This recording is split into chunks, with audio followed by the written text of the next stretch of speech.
দুর্নীতির কথা উঠলেই সবার আগে যাদের নাম আসে তাদের অধিকাংশ তৃণমূল দলের।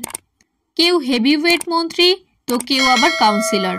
সারদা নারদা থেকে গরু চুরি, এসএসসি দুর্নীতি থেকে রেশন দুর্নীতি, কোথায় না বাদ আছে। এবার সেই লিস্টেই নাম এলো তৃণমূল কাউন্সিলর টেলিপর্দার জনপ্রিয় অভিনেত্রী শ্রীতমা ভট্টাচার্যের। কিন্তু কি করেছেন তিনি? কদিন আগেই দুষ্কৃতীদের হাতে শারীরিক হেনস্থার শিকার হয়েছিলেন বলে অভিযোগ করেছিলেন তৃণমূলের বেলঘরিয়া অঞ্চলের কাউন্সিলর অভিনেত্রী শ্রীতমা ভট্টাচার্য। সেই সময় প্রতিবাদ করেছিলেন কামারহাটি এলাকার বিধায়ক মদন মিত্রও। তবে এরই মাঝে কার কাছে কই মনের কথা ধারাবাহিক খ্যাত অভিনেত্রীর উপরে উঠল তোলাবাজির অভিযোগ। এক ব্যবসায়ী শ্রীতমার উপরে তোলা আদায়ের অভিযোগ এনে দ্বারস্থ হয়েছেন পুলিশের কাছে। শুধু তাই নয়, নিজের বক্তব্যের পরিপ্রেক্ষিতে জমা দিয়েছেন একটি ভিডিও। তবে সেই ভিডিওর সত্যতা যাচাই করেনি আনকাট নিউজ। ভিডিওতে দেখা যাচ্ছে শ্রীতমার মায়ের হাতে টাকা তুলে দেওয়া হচ্ছে। কামারহাটি পুরসভার 28 নম্বর ওয়ার্ডের শ্রীপল্লী এলাকার বাসিন্দা অমিত কুমার সাহা অভিনেত্রী তৃণমূল কাউন্সিলরের বিরুদ্ধে করেছেন এই অভিযোগ তার কাছে তোলা চেয়ে ক্রমাগত হুমকি দিচ্ছেন অভিনেত্রী।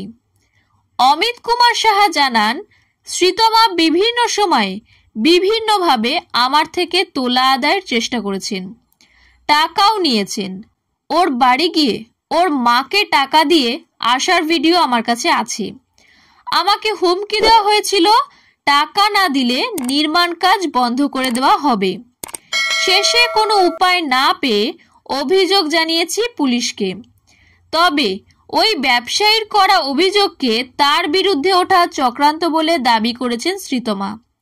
তিনি বলেন, সেই ব্যক্তি নিজেকে তৃণমূল দলের কর্মী বলে নাকি দাবি করেন, তাই ভোটের আগে দলের জন্যই অর্থ সাহায্য চাওয়া হয়েছিল। শ্রীতমা সেই টাকা দলের লোকেদের সামনে নিতে চেয়েছিলেন। ওই ব্যক্তি 2 খাতে টাকা দেয়, যার মধ্যে একটি দেওয়া হয় তার বাড়িতে এসে। সবাই জানে কোন খাতে টাকা খরচ হয়েছে। ওর বেআইনি নির্মাণের প্রতিবাদ করেছিলাম বলেই আমার বিরুদ্ধে এরম চক্রান্ত করা হয়েছে। আমি বারবার বলেছিলাম বাড়িতে টাকা নেব না, উনি শোনেননি। এবার সব বুঝতে পারছি। উনি কিন্তু জনসমক্ষে টাকা দেওয়ার ভিডিওটা দেখাতে পারেননি, জানালেন শ্রীতমা। প্রসঙ্গত, কিছুদিন হয়েছে কার কাছে কই মনের কথা ধারাবাহিকটি শেষ হয়েছে। সেখানে পুতুলের ভূমিকায় ছিলেন শ্রীতমা ভট্টাচার্য। একজন মানসিক প্রতিবন্ধকের চরিত্রে অভিনয় করতেন। খুবই জনপ্রিয়তাও পেয়েছেন পুতুলের চরিত্রে অভিনয় করে।